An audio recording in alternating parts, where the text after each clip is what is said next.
Bonjour, aujourd'hui nous allons parler des systèmes d'équations à trois inconnus, notamment les systèmes de deux équations à trois inconnus, les systèmes de trois équations à trois inconnus et enfin les systèmes de quatre équations à trois inconnus.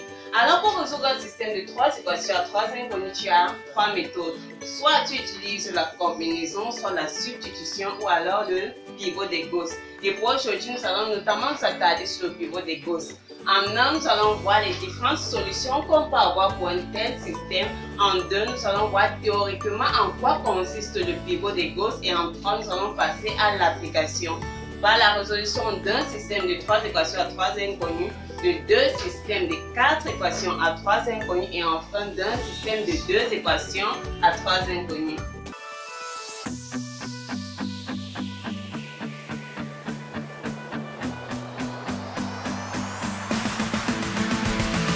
Avant d'aborder cette notion, il est déjà indispensable pour toi de maîtriser les systèmes de deux équations à deux inconnus. Donc si ce n'est pas encore le cas, je te conseille de mettre pause à la vidéo, d'aller dans la playlist équation, inéquation et système.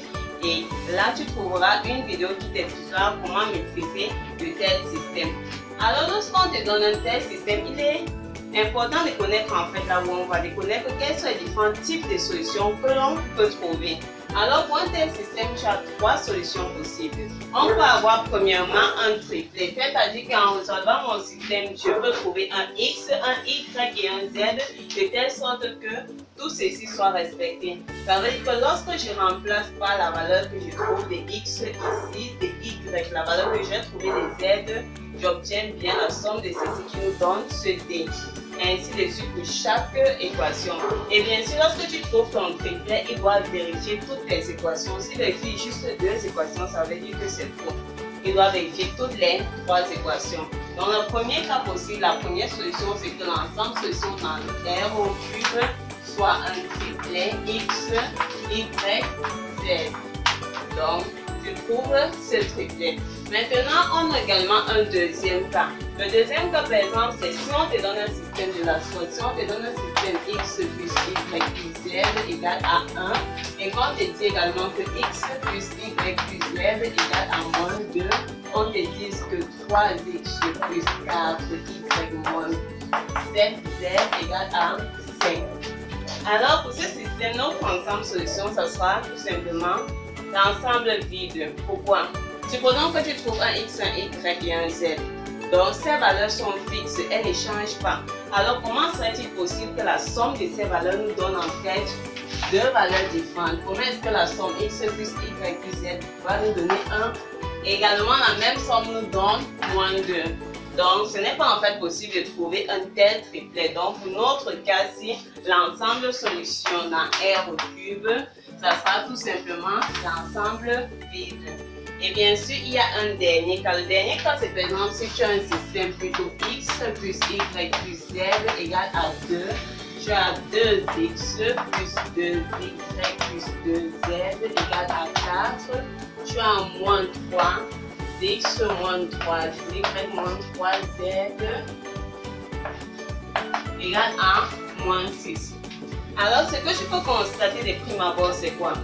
Pour obtenir la deuxième équation, j'ai tout simplement multiplié ma première équation par 2. Pour obtenir la troisième, j'ai tout simplement multiplié la première par moins 3. Autrement dit, ce système, c'est tout simplement une même équation écrite de trois façons différentes. Donc, lorsque tu as un tel système, l'ensemble solution, c'est tout simplement une infinité de solutions. Donc, et représenter ça, c'est dire quoi? C'est dire que l'ensemble solution dans R au cube, ça sera le triplet X, Y, Z, tel que soit tu prends la première équation, soit tu prends la deuxième, soit tu prends la troisième, donc celle que tu veux. Je vais prendre la première, telle que X plus Y plus Z c'est égal à 2. Alors, c'est ceci, une infinité de solutions. Pourquoi on dit que c'est une infinité de solutions? Parce que pour résoudre une équation à trois inconnus, ce qu'on fait, c'est quoi? Je fixe mon X, donc j'attribue une valeur à X, j'attribue une valeur à Y et je trouve mon Z. Donc tu peux choisir d'attribuer une valeur à Z, d'attribuer une valeur à Y et trouver ton X comme bon te semble. Donc, par exemple, si c'est dans ce cas, j'ai dit que par exemple, si x prend la valeur 1 et à y, je donne également la valeur 1. Ça veut dire quoi? Je viens ici, je remplace x par 1, y par 1. J'ai 1 plus 1, 2. On envoie, ça fait 2 moins 2. Donc, ça va nous inclure un z qui sera égal à 0. Donc, je fixe x, je fixe y et je trouve z. Soit tu fixes z, tu fixes x, tu trouves y. Pour ce cas particulier, l'ensemble solution dans R cube, ça sera le triplet 1, 1, 0. Donc, en remplaçant, qu'est-ce que j'ai? 1 plus 1, 2 plus 0, 2. Donc, j'ai bien trouvé. Et tu peux également avoir quelle fréquence? On peut également donner la valeur 1 ici, on donne la valeur 0 à y. Notre z, ça sera 1. Donc, on peut encore également avoir un triplet comme 1, 0, 1. On a 1 plus 0, 1 plus 1, ça nous donne 2. On peut encore avoir le triplet. Donc, en fait, tu vois qu'il y a une infinité de solutions, tout simplement en fonction des valeurs que tu donnes, soit x, soit y, ou yx, on monte ensemble. Alors, pour appliquer le pivot de Gauss dans la résolution d'un système de 3 équations à 3 inconnues, la première des choses après avoir annoté tes différentes équations, tu dois déjà choisir une ligne pivot. Donc, c'est dire quoi? Peut-être que je choisis cette équation comme ma ligne pivot ou la seconde ou la troisième. Donc, ta ligne pivot va en fait t'aider à éliminer l'un des inconnus dans les deux autres équations. Ensuite, tu choisis l'inconnu que tu veux éliminer. Donc, soit x, soit y, soit z. Et bien sûr, tu élimines ton inconnu. Pour éliminer notre inconnu, on utilise notamment la combinaison. Et en dernier lieu, bien sûr, on crée un système triangulaire. On utilise la substitution pour trouver les différentes valeurs. Donc, la théorie, elle est un peu complexe, mais on va passer à la pratique pour que tu puisses voir comment est-ce que tu peux concrètement appliquer tout cela. Alors, voici un système que je veux résoudre en utilisant la méthode du pivot de Gauss. La première chose que tu fais d'abord, c'est quoi? Tu dois annoter tes différentes équations. Donc, voilà ma première, on va dire L1, L2 et L3.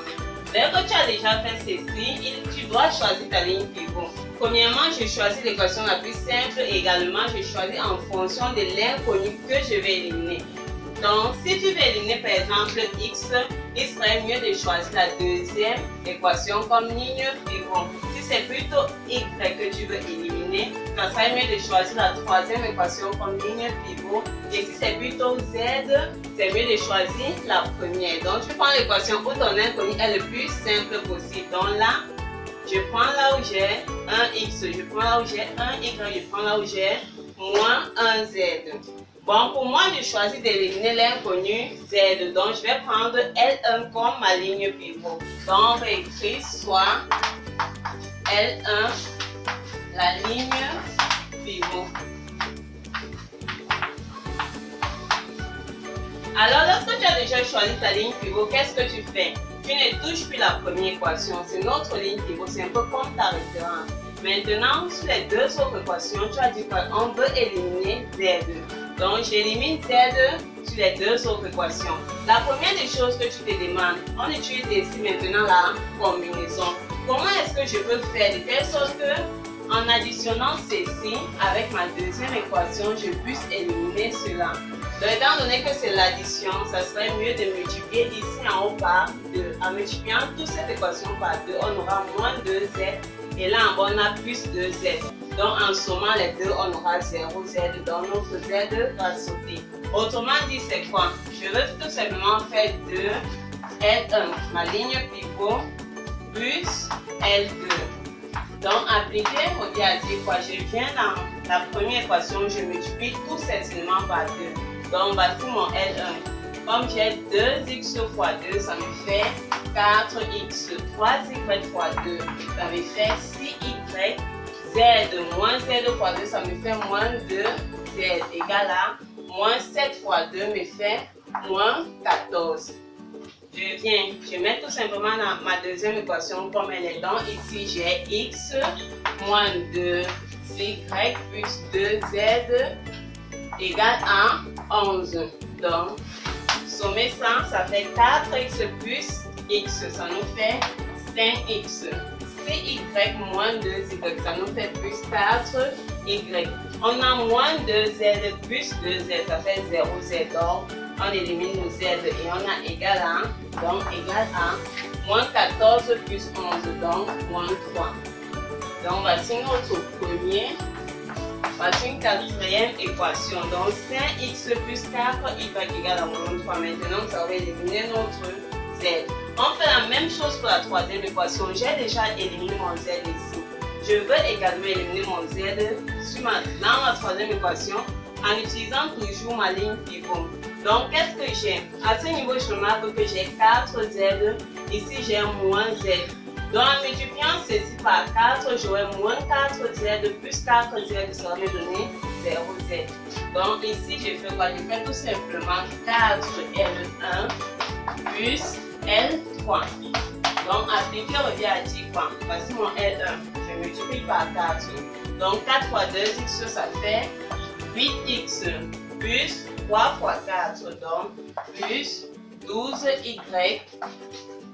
On a 4 fois 3, donc 12y moins 4z égale à 7 fois 4, donc égale à moins 28. Et je viens, j'ai dit plus L3, donc je conserve. Je peux tout simplement 5x plus y plus 4z égale à 15. Donc maintenant, ce que tu fais comme l'autre en additionnant. On a 8x plus 5x, ça nous fait 13x. On a 12y plus y, ça nous fait 13y. On a moins 4z plus 4z, ça fait 0. Donc, laisse égal à moins 28 plus 15. Donc, ça nous fait moins 13. Donc, ici, je remarque que j'ai 13x plus 13y égale à moins 13. Donc, en simplifiant par 13, ceci revient encore à dire x plus y, x plus y égale à moins 1. Voici notre cinquième équation.